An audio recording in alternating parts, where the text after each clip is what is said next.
Saludos a todos, ¿cómo están? Aquí estamos nuevamente con este proyecto Judaísmo para no judíos, es decir, judaísmo para cristianos, para católicos y para todas aquellas personas que les interese conocer el contexto hebreo de la Biblia, que en este caso sería la Torá o comúnmente conocido como el Pentateuco. ¿Qué tal, Rabino? Bienvenido, muchas gracias por estar nuevamente con esta parashá número 7. ¿Cómo está?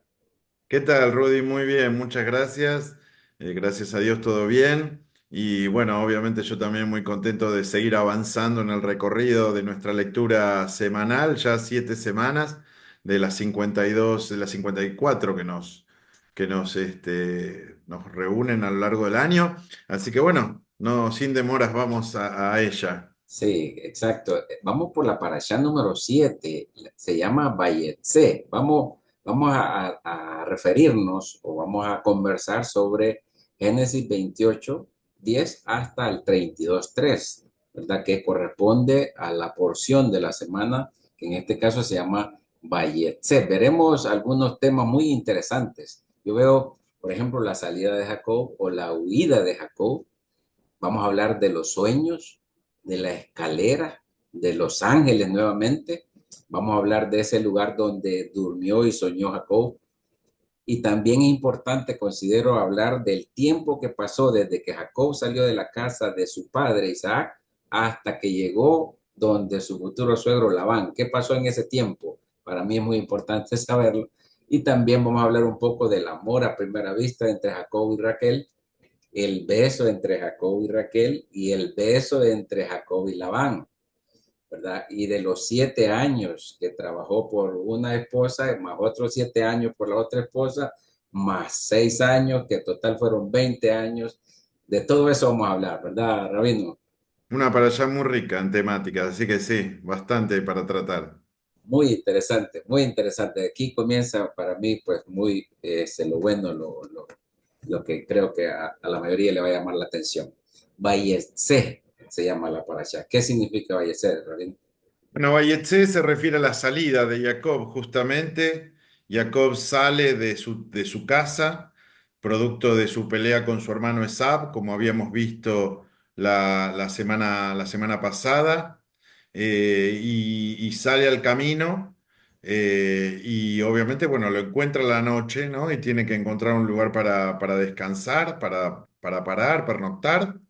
Y ahí se da toda una serie de una situación bastante relacionada a un evento místico que sufre Jacob o que tiene Jacob. Ok, perfecto. Exacto. Esto, cuando le toma la noche, por decir así, a Jacob decide pernoctar, decide descansar ahí y recoge unas piedras para poner su cabeza, descansar su cabeza. Es interesante que ponga piedra para poner la cabeza y dormir. Pero dice que soñó Jacob. Los sueños son importantes para el mundo judío, ¿no? Pero no para el mundo cristiano católico, no le damos mucha importancia. Pero en el judaísmo sí es importante los sueños, Rabí. Sí, los sueños son muy importantes. De hecho, el Talmud tiene una frase que dice que un sueño es como una carta sin abrir, ¿no? Hay una importancia ahí en el tema de los sueños, en poder descubrir o desmembrar qué es lo que tienen para transmitirnos.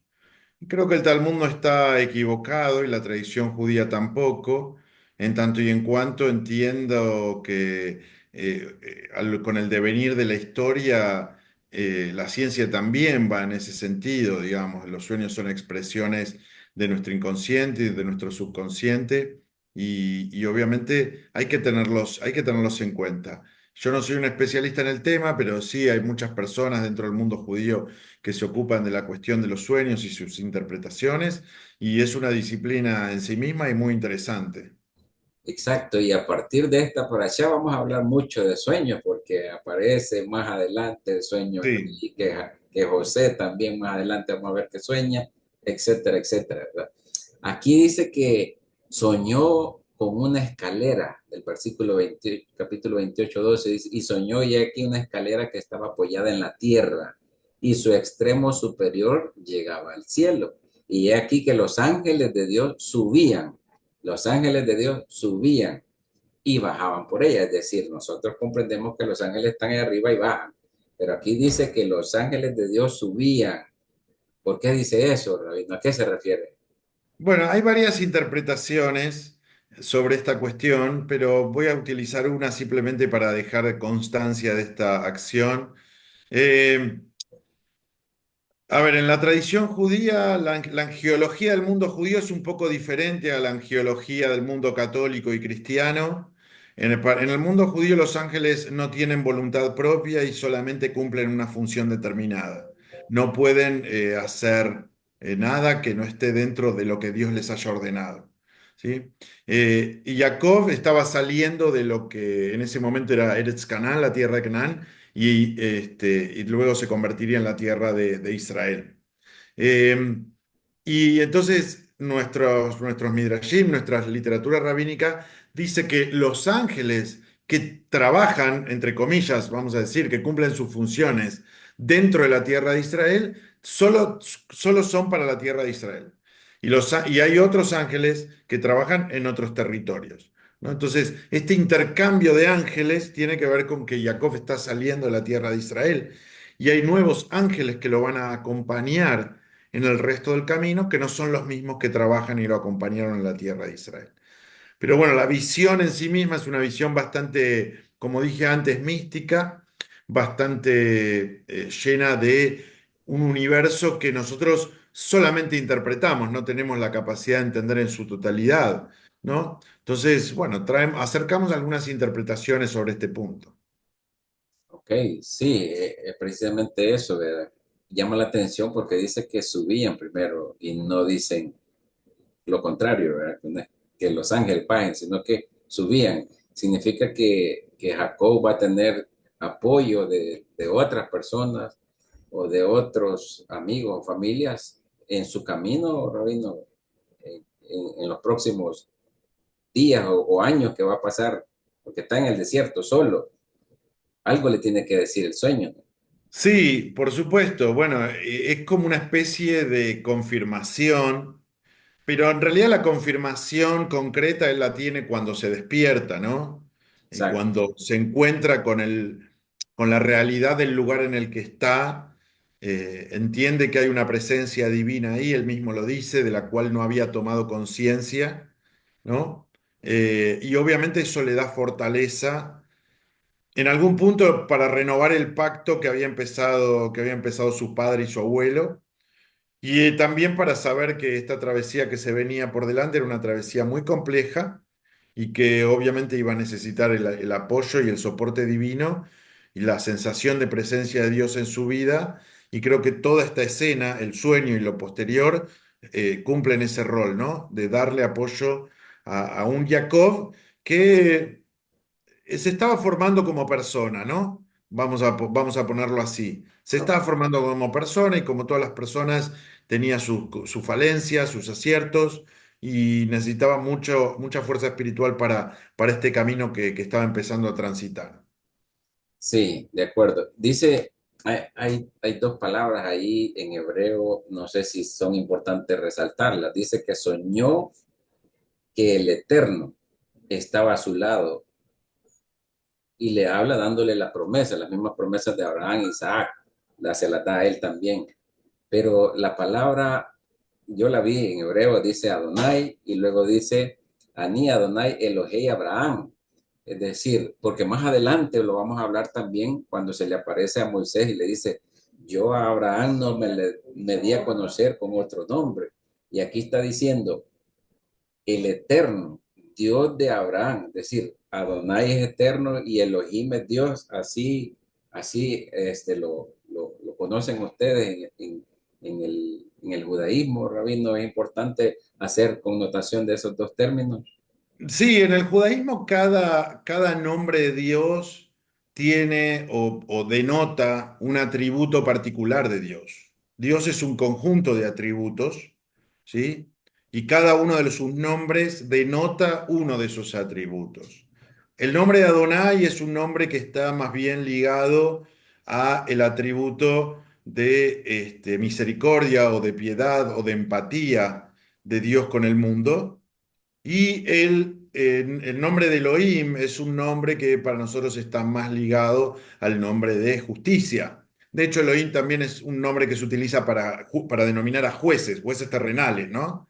Eh, entonces, digamos, la conjunción de esos dos atributos en sí mismo, en el devenir de la vida de Jacob marca mucho, ¿no? Porque Jacob, como dije antes, es un hombre o un joven todavía que está formándose, que necesita conducta, que necesita quizás rever algunos aspectos de su comportamiento, en lo que tuvo que ver con el conflicto con su hermano, en el engaño a su padre, etcétera, etcétera, ¿sí? Pero también Dios tiene piedad de él, tiene empatía por él, por su situación, y por eso lo acompaña, ¿no? Y bueno, el paso del tiempo va a terminar haciendo que Jacob se convierta realmente en la persona que Dios pretende que sea.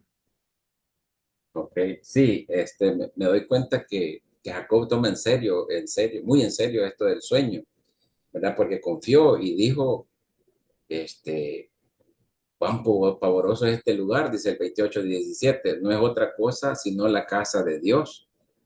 Y esta es la puerta del cielo, dice textualmente el texto. O sea, es muy, muy importante porque al parecer es en ese mismo lugar donde se construyó el templo, Rabí. Bueno, la tradición rabínica le adjudica a ese lugar el mismo monte en el cual se construyó el templo, el mismo monte, el mismo monte Moriah, en donde ocurrió la Kedat Yitzhak, ¿no? Un monte que está muy ligado a la historia judía y a la vida judía. Y entonces, claro, obviamente para nosotros es un lugar de presencia divina plena, ¿no? En ese espacio. Y bueno, digamos, la reflexión de Jacob también va en ese sentido, ¿no? Por supuesto. Yo creo que, bueno, los que hemos ido a Israel y hemos estado ahí en el Cotel o en el Muro de los Lamentos y en esa zona, sobre todo, se siente un tipo de energía, es decir, y uno no lo esperaba. Llega en ese lugar y se siente, no sé si tiene que ver algo también con esto, seguramente sí, ¿verdad? Pero es muy, muy importante ese lugar, dice puerta del cielo, ¿verdad? O sea, ahí hay mucho que recorrer, mucho que preguntar, pero no nos podemos extender mucho si no, no avanzamos. Porque ahí mismo Jacobo hace la promesa de construir el templo, la casa de Dios. Dice el versículo 22, entonces esta piedra que he alzado por monumento será la casa de Dios. Y es por eso que preguntaba, ¿verdad? Si es el mismo templo que construyó Salomón, ¿verdad? Sí, la literatura rabínica une eso y de hecho hay un midrash muy interesante de un primer milagro que ocurre ahí que tiene que ver con lo que vos mencionabas antes, de que Jacob toma piedras para poner como almohada, que es algo bastante extraño, digamos, ¿no? Usar una piedra como almohada es muy incómodo, pero el texto al principio dice que él toma piedras y luego cuando él se despierta, él levanta una piedra, ¿no? Sí, Ahí el texto rabínico viene a completar el hecho de que hubo un milagro, de que todas esas piedras se unieron en una sola y que esa piedra luego iba a ser utilizada para el altar central del Beit HaMikdash, ¿no? Del templo sagrado que construyó el rey Shlomo. Bueno, tiene obviamente todo que ver en el mismo contexto y la santificación del lugar y lo que significa para nosotros, ¿no? exacto, perfecto. Tengo entendido, bueno, y es común para ustedes tener otras fuentes como el Midrash, el Zohar y otros textos rabínicos para complementar o para terminar de comprender lo que dice el texto bíblico. Aquí la pregunta que me surge es, ¿qué le pasó a Jacob en el trayecto desde que salió de la casa de su padre y llegó a la casa de Labán? Ahí hay un tiempo, mucho tiempo. Yo recuerdo que salió con mucho dinero, con bendiciones de Isaac, pero cuando llega donde Raquel y Labán iba acabado y es por eso que promete trabajar porque no llevaba dinero para que le dieran a Raquel como esposa. O sea, ¿qué dice los textos como el Midrash o el Zohar o algunos exégetas o rabinos al respecto sobre lo que pasó. Bueno, hay varias explicaciones. Una que a mí me gusta mucho, eh, la revelación de la Torá, y me voy a volver un paso atrás para poner en contexto mi respuesta. La revelación de la Torá en el monte Sinaí nos entregó la Torá entera. Pero previo a eso, la tradición judía entiende que ya había como mini revelaciones a distintos personajes que tenían capacidad profética para recibir algunos mensajes parciales del texto de la Torá. ¿Sí? Dos de esos personajes son Shem y Eber, descendientes de Noah, ¿sí? De Noé. Y ellos, según la tradición rabínica, tenían una academia de estudio, un Beit Midrash, en donde se estudiaba la Torá, como nosotros la estudiamos hoy, pero parcialmente, con los extractos que tenían. La literatura rabínica nos enseña que Jacob pasa en esa academia aproximadamente unos 14 años, ¿no? Dedicándose al estudio de la Torá, justamente para esta necesidad que tenía Jacob de alguna manera enderezarse en algunos aspectos de su vida, ¿sí? Y obviamente, bueno, en ese paso del tiempo se tuvo que mantener, tuvo que sostenerse económicamente y obviamente también toda persona que se dedica al estudio de Torah siempre colabora con el lugar en el que está estudiando Torah, digamos, ¿no? Entonces, un poco eso, ese es el contexto de la literatura rabínica que viene a complementar y a dar sentido al hecho de por qué como que falta una escena en el medio, ¿no? Eh, Entre el dinero que le da Itzhak y sus bolsillos vacíos al llegar a la tierra de Labán, ¿no?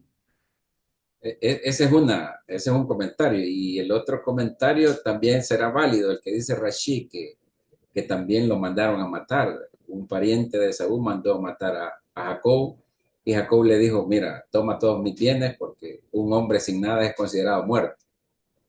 Sí, por supuesto, eso también, ese es otro comentario. En la tradición judía, todos los comentarios son válidos, en tanto y en cuanto estén dentro de las leyes de la interpretación judía, que es un tema bastante amplio, no lo vamos a explicar ahora, ¿sí? Y son historias, son como prédicas que vienen a complementar la explicación del texto bíblico.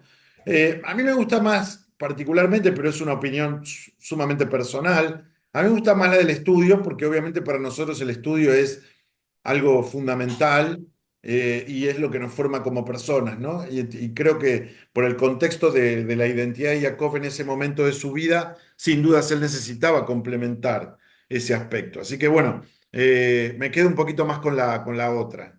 Mira, perfecto. Y tiene más sentido para lo que viene después, ¿verdad?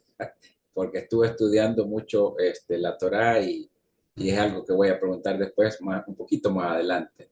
Bueno, luego llega y se encuentra en el pozo, encuentra unas personas y que también ahí estaba Raquel y cuando la ve, llega y la besa, la besa, Sí, la besa y luego se va a llorar y luego regresa y le dice, soy tu primo. ¿Cómo entendemos eso, Raquel? bueno, los pozos en la Torá son un lugar social de mucho encuentro amoroso o de Sí, cosas vinculadas con el encuentro amoroso. No nos olvidemos que estuvimos hablando sobre Eliezer, que sí, encuentra a Rivka en un pozo, Moshe conoce a Tzipora en un pozo, sí, ¿no? Es como como era el club de la época, ¿no? Donde la gente iba a buscar pareja, ¿no? sí. Sí, está claro que Jacob desde el primer momento tiene una sensación de amor por Raquel que es incontrolable para él.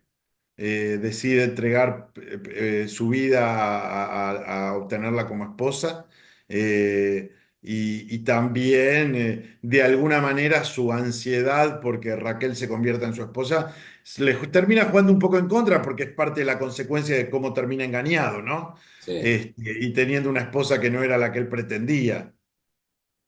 Bueno, también dice que Raquel se lo llevó y lo presentó a su padre y le dijo que también eran de los parientes de Rebeca, ¿no?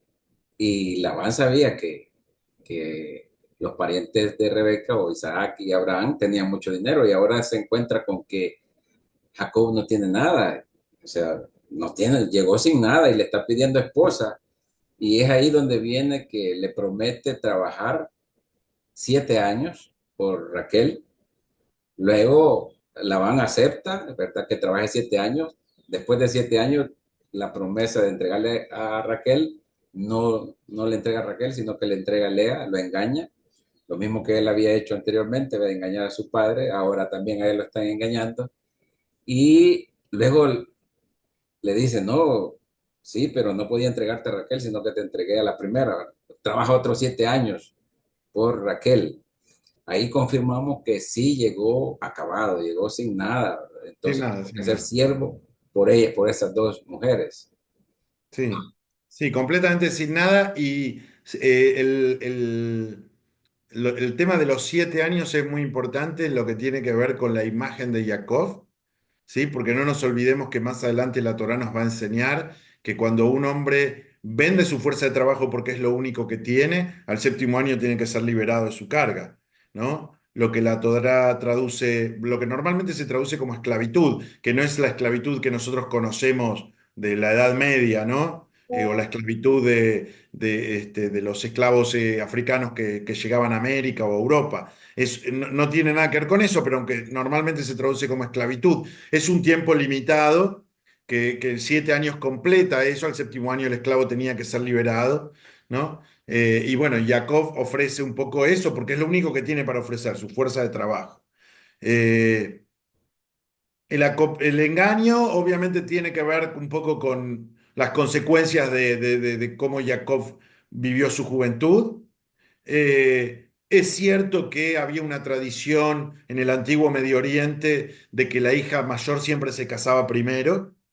Ahí viene un midrash a complementar esta interpretación diciendo que había un acuerdo supuestamente entre Labán e Yitzhak de que Lea se iba a casar con Esav y que Jacob se iba a casar con Rachel. Pero como Esav nunca fue a buscar a Lea, que era porque se había casado con mujeres midianitas y con mujeres de ismaelitas, y Labán dice, bueno, se me va a quedar la hija mayor sin casar y le mete. Pero bueno, el tema es que nunca se lo explicaron a Jacob y Jacob se Exacto. termina, pero yo qué tengo que ver, ¿no? Y Sí, bueno, se da toda esta situación de la que incluso esta ley es muy importante, incluso porque la literatura rabínica dice que incluso Rachel fue partícipe de esto, porque Rachel tampoco quería que su hermana se quede soltera, ¿no? Pero bueno, la determinación de amor de Jacob era infinita y no sé, vamos 7 años más, dijo, y yo quiero la esposa que elegí. sí. La que me gusta, Raquel, la sé que otros 7 años más, pero no fueron 14, sino que fueron otros 6 más.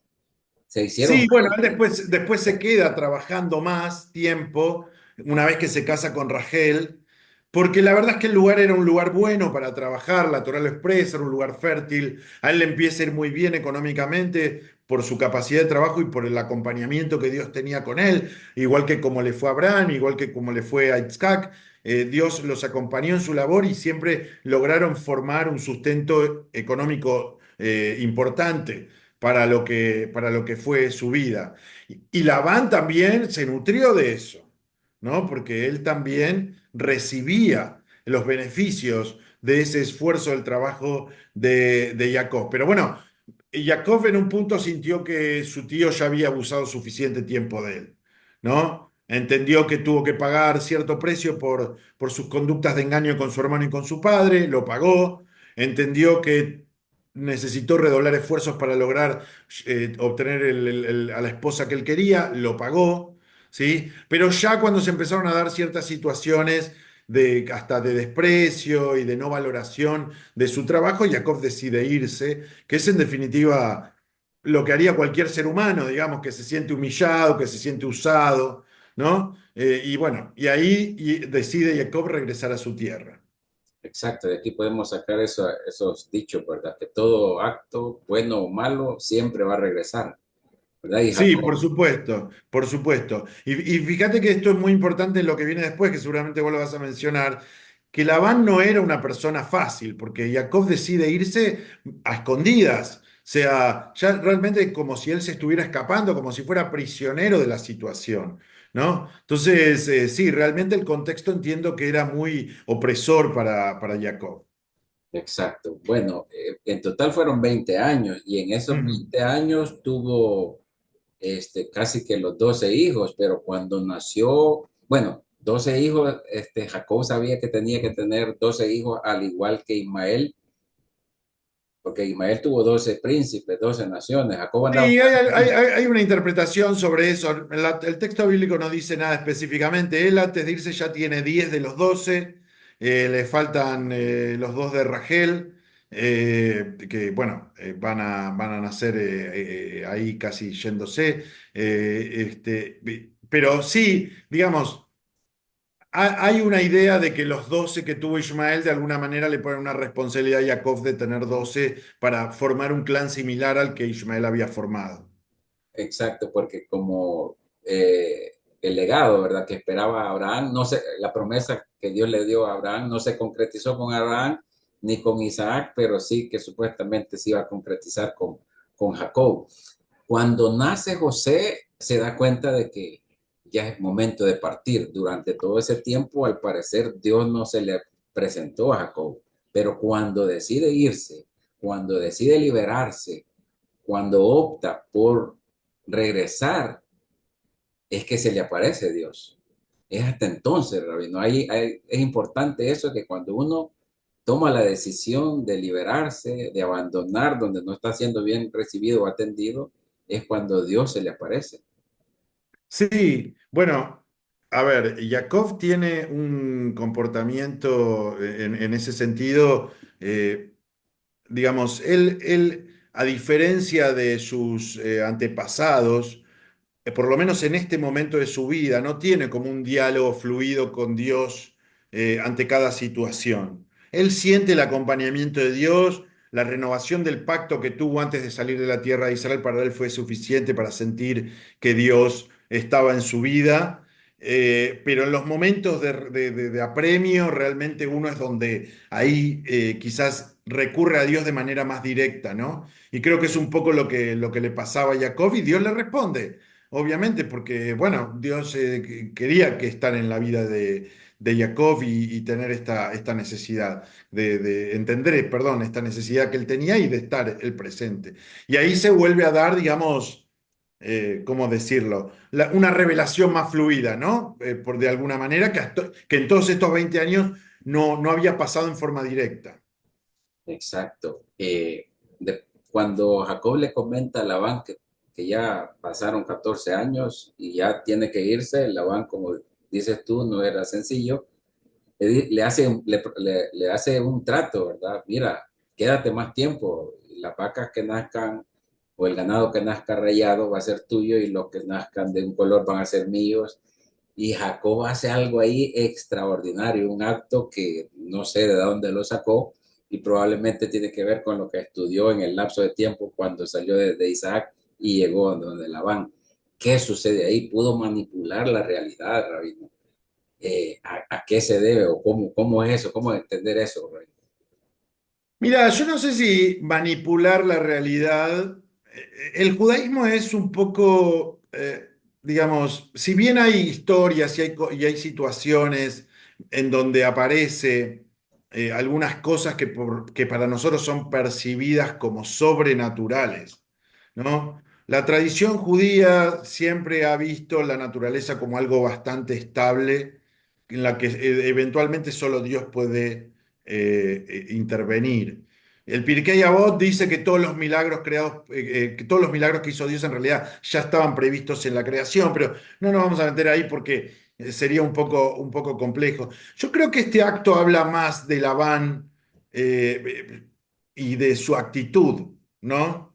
Eh, Cuando vos querés engañar, cuando vos querés con artimañas sacar provecho del trabajo del esfuerzo de otro, la realidad se te termina imponiendo en contra, ¿no? Y creo que es un poco lo que le pasa perdón, a Labán, ¿no? Él planeó esto de decir, bueno, repartimos de una manera un poquito más equitativa y terminó perdiendo todo, ¿no? O mucho, por lo menos, desde ese aspecto. Eso es una... y creo que tiene que ver también con el acompañamiento que Dios le prometió a Jacob, ¿no? Si uno realmente siente que Dios está en su vida, por más de que haya otras fuerzas operando contra vos, nada, uno tiene que confiar y las cosas van a salir bien. Exacto, ¿verdad? Si quieres ir en contra de la corriente es por gusto, la misma naturaleza te va a cobrar. Bueno, después Exacto. de cierto tiempo se van, ¿verdad? Jacob le dice a sus esposas, miren, nos vamos porque su padre me ha maltratado, me ha cambiado el sueldo varias veces y se ha aprovechado de mí y se van, ¿verdad? Y casi que, casi que huyendo a escondidas de Labán. En el camino, aparentemente, Labán los persigue y Dios se le aparece en sueños también a Labán y le advierte, cuidadito con tocarme o hacerle daño a Jacob, ¿verdad? Otra vez los sueños, Rabino. Es decir, los sueños son para todos, no específicamente para uno en particular. No, no, los sueños y la presencia divina a través de los sueños aparecen en muchísimas personas, incluso en personas de conducta bastante reprobable, como el caso de Labán, o como va a aparecer más adelante el caso del brujo Bilam, del conocido brujo Bilam, que Sí, aparece en Parashat Balak, ¿no? Nadie está exento de eso. Ahora, el tema es qué hace uno con eso. Si uno realmente entiende que hay ahí un mensaje para desmembrar y que sea útil para tu vida o si haces lo que te parece, ¿no? Labán fue un poco más respetuoso del mensaje de Dios, entendió que ahí no podía excederse demasiado. Bueno, Bilán más adelante vamos a comprobar que no tuvo la misma actitud, pero obviamente las consecuencias después las paga uno, ¿no? exacto, exacto. Bueno, luego aparece casi que despidiéndose, ¿verdad? Acepta que no va a molestar a Jacob, se despide de sus hijas y Raquel esconde uno de sus dioses, uno de los dioses de Labán. ¿Por qué se lo esconde, Rabino? ¿Era para que su padre no siguiera con eso de que no lo usara? ¿O, o por qué? ¿Por qué esconde? ¿Cuál es la intención de dejarlo escrito ahí en la Torá? Mira, hay dos explicaciones sobre esto, como ya creo que a esta altura de los acontecimientos la gente va entendiendo que ante cada situación el judaísmo tiene dos opciones, ¿no? Eh, pero, mira, a mí me gusta mucho la siguiente explicación. Rachel y Lea vivieron en un mundo completamente pagano, Sí, ¿sí? El mundo de Labán era el mundo del cual se escapó Abraham, ¿sí? Era un mundo exacto. completamente pagano. Entendiendo que su esposo era un hombre monoteísta, un hombre de Dios, ¿sí? Es muy difícil cambiar la mentalidad de las personas cuando toman conciencia que la idolatría no es el camino. No, eso no pasa de la noche a la mañana, ¿no? Entonces hay una explicación de que si bien Rachel había entendido cuál era el concepto de Adonai y qué era lo que su marido les transmitió, tanto a Rachel como a Lea, de alguna manera ella todavía tenía un afecto, un cariño por estas estatuas que no representaban nada. Y un por si las dudas se lo llevó. Pero claro, para un hombre como Terah, que era un creyente del mundo politeísta, que te roben la imagen de tu Dios era algo que él no podía tolerar. Por eso las reclama, ¿no? Se da una situación un poco ahí de padre e hija y creo que es una escena que muestra el quiebre definitivo del cambio, ¿no? Rachel entiende esto y también de alguna manera le saca a su padre para ver si él también entiende, pero bueno, la Bancha no tiene esa chance de cambiar, ¿no? Que sí Sí. tiene la nueva generación. Bueno, hacen un trato y cada quien por su camino. Jacob y su gente se va y Labán regresa a su tierra y en el camino cierra el texto, cierra la parashá diciendo que en el camino se le aparecen ángeles a Jacob. ¿Con qué objeto y por qué cierra así? Y dice el 32:3, y dijo Jacob al verlo, campamento de Dios es este, y llamó a aquel lugar Mahanayim. lugar de los campamentos. ¿Por qué lo cierra ahí o qué nos quiere decir la Torá en eso último? Bueno, ahí Jacob se asienta, ¿no? Vuelve a tener la presencia divina en su vida. Esto tiene que ver un poco con el cambio de Jacob en su vida, ¿sí? El tema de Mahanaim también tiene, Mahanaim es campamentos, básicamente en plural, en hebreo, ¿sí? El hecho de que una persona tenga campamentos en un mundo como el antiguo es también una muestra de todo lo bien que le había ido a Jacob. En general la gente vivía en una tiendita. Abraham vivía en una tiendita. Más allá, y ya la Torá habla de su poderío económico. Sí, Imagínate que Jacob tenía tiendas, muchas. ¿Sí? es, Mahanaim, ¿no? Entonces, habla un poco de esto, ¿no? De mostrar cómo vuelve Jacob, con toda la bendición divina desde lo material y con un cambio espiritual muy grande en su vida que se va a concretizar en forma definitiva en la parashá que vamos a ver la semana que viene con esta pelea. Bueno, ya nos vamos a adentrar con quién y en qué circunstancias, ¿no? exacto. Entonces esto es como la confirmación del Eterno hacia Jacob con sus planes y futuros proyectos, ¿no? Bueno, Exactamente. con esto se cierra la parashá, Rabino. Con esto se cierra, pero con puntos suspensivos. Exacto. Que sigue la cosa en la próxima. Sí, muchas gracias, Rabino. Nos vemos en la próxima. Gracias a ti, Rudy. Saludos para todos. Shalom. Shalom a todos.